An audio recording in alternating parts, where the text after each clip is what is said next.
बड़े उसके जैसा दुनिया में कोई दयालु नहीं होगा मेरे शिव जैसा, बहुत बहुत एडवांस। अच्छा, सबसे ज्यादा आनंद आता है ना हरतालिका तीज के दिन, तुम देख लो, भगवान भला करे ऐसो आनंद आए। इतनी बड़ी थाली में केला के पत्ते के ऊपर बालू रेत का शंकर जी बनाए और पूरे मोहल्ले की माताएं थाली भर भर के सामान लाए और ऐसी पल्लू ले लेके माताएं ककड़ी, भुट्टा, नरियल सब शंकर जी पे, बेल पत्ती, पत्ता पत्ती, धतूरा, सारा सामान शंकर जी पे, और सब सामान, और शंकर जी ऐसा दबा दबाया बैठा।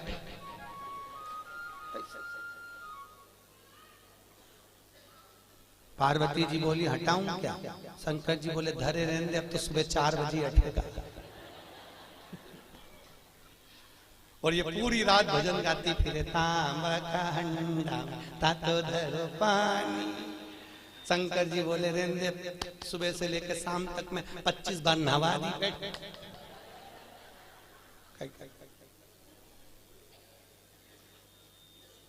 और बोलती जा, नींद आए भोला नवा के देऊंगी।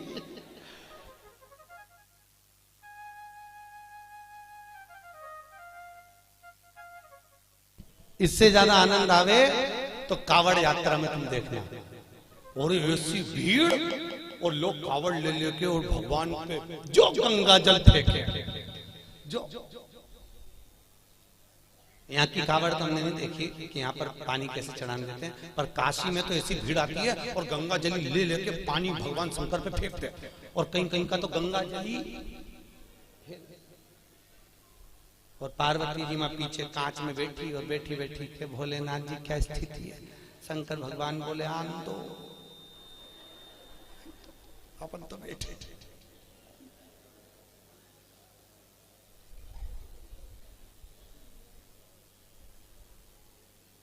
बहुत दूर से आए, बहुत।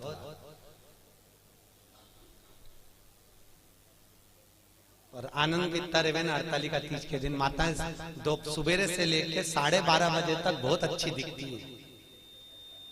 सुबह से दोपहर के 12:30 बजे तक, 12:30 के बाद तो पलंग पे मिलती पट्टा बांध के।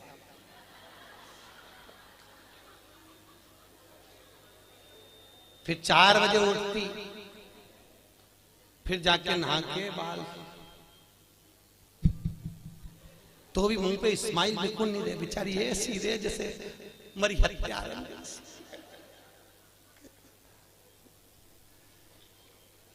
और फिर भी फोन लगा के पूछती रहती, चाची जी पंडित जी कितनी बजे आएगा, पंडित जी कितनी बजे आएगा।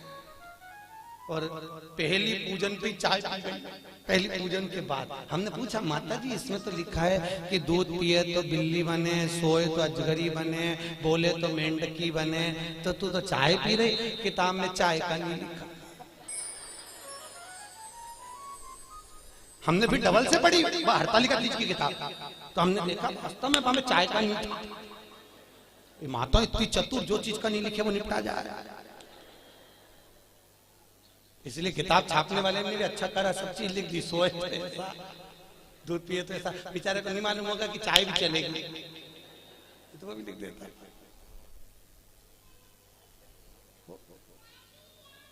महाराज शिव करुणा सागर, उसके बराबर दुनिया में कोई करुणा नहीं कर सकता।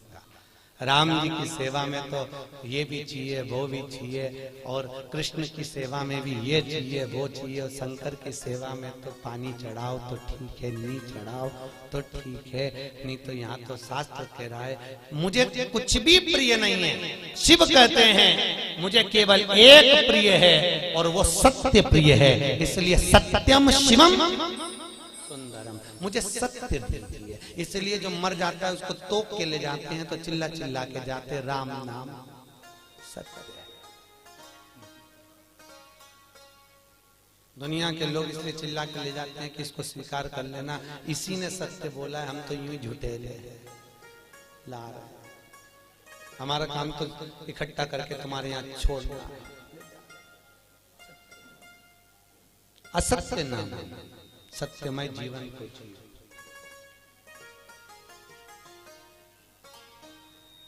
यहाँ पर इंदौर से माताएं कथा सुनने आ रही हैं। कल उनके मिस्टर से मैंने उनके बेटे से बात करी थी। आप क्या पेशा है, आपका सर्विस क्या है आपकी? कई इंदौर कोर्ट में हम वकील हैं। ठीक है, तो पर गुरुजी 4 महीने से कथा, हमने कोर्ट की नौकरी छोड़ दी, हमने वकालत छोड़ दी। हमने पूछा क्यों? शिव महापुराण की कथा में आप बोलते हो कि सत्यमय जीवन जियो और वकील बन जाते हैं, तो इतना झूठ बोलना पड़ता है, इतना झूठ बोलना पड़ता है, परिवार चलाना पड़ता है। आज भी वो माताएं आई हैं, आज भी वो भैया आया होगा कि नहीं आया होगा? आया कहीं? आए? आज भी वो कथा में आया। कहे गुरुजी मैं दूसरी नौकरी कर लूंगा, पर झूठ बोलने की नौकरी नहीं चाहिए मुझे, क्योंकि मुझे जाना उसके पास में है, तो मुंह भी उसको दिखाना पड़ेगा।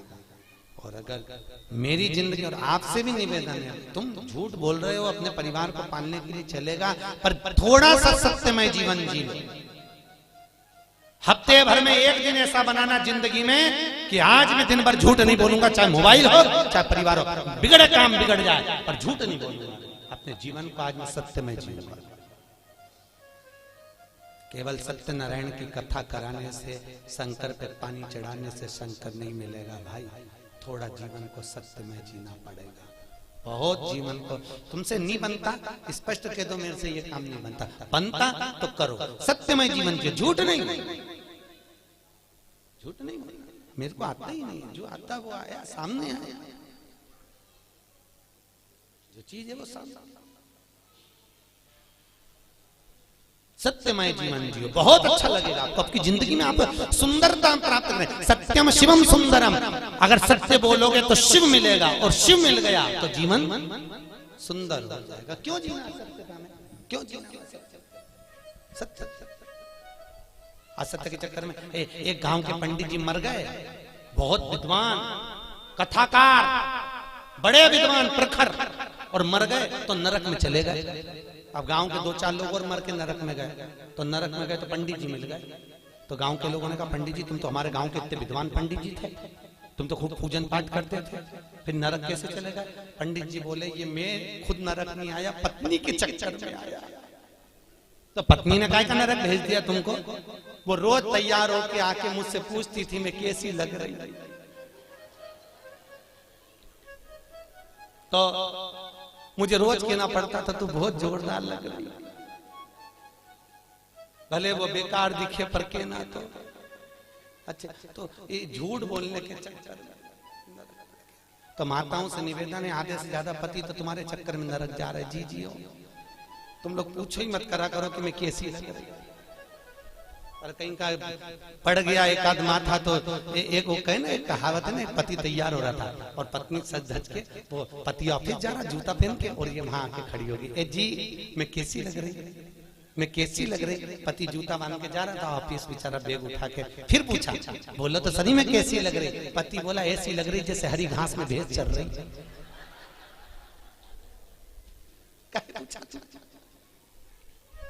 पूछा ही क्यों? भगवत तत्व की शरणागति है महाराज। जीवन में थोड़ा सत्यमय जियो, सत्यम शिवम। अच्छा, बहुत मस्त कथा कह रही है। भूत बावन भूतेश्वर भोलेनाथ ने ब्रह्मा जी को श्राप दिया। देवताओं ने मिलकर ब्रह्मदेव के लिए आदर करा, भगवान शंकर की पूजन करी। भगवान शिव ने कहा नारायण ये ब्रह्मा जी का सिर कटा है, ब्रह्मा जी के कटे हुए सिर से बट वृक्ष उत्पन्न होगा। कौन सा वृक्ष? बट वृक्ष, बड़ का पेड़। और इस बट वृक्ष के नीचे कोई देवता की पूजन नहीं होगी, होगी तो केवल पितरों की पूजन होगी। और मैंने इस ब्रह्मा के मुख को बड़ का पेड़ बनाया है, इसलिए मैं इस पेड़ के नीचे विराजमान रहूंगा। मेरा नाम बटकेश्वर महादेव रहेगा। कौन सा महादेव? बटकेश्वर। यहाँ पर भी होंगे बटकेश्वर महादेव कहीं ना कहीं। महाराज बटकेश्वर महादेव, जो घर में चिड़चिड़ापन रहता है, क्रोध रहता है, झगड़ा होता है, क्लेश मचा होता है, घर में शांति नहीं रहती, तो बटकेश्वर महादेव के मंदिर में जो जलाधारी होती है, उस जलाधारी में अपना नाम और गोत्र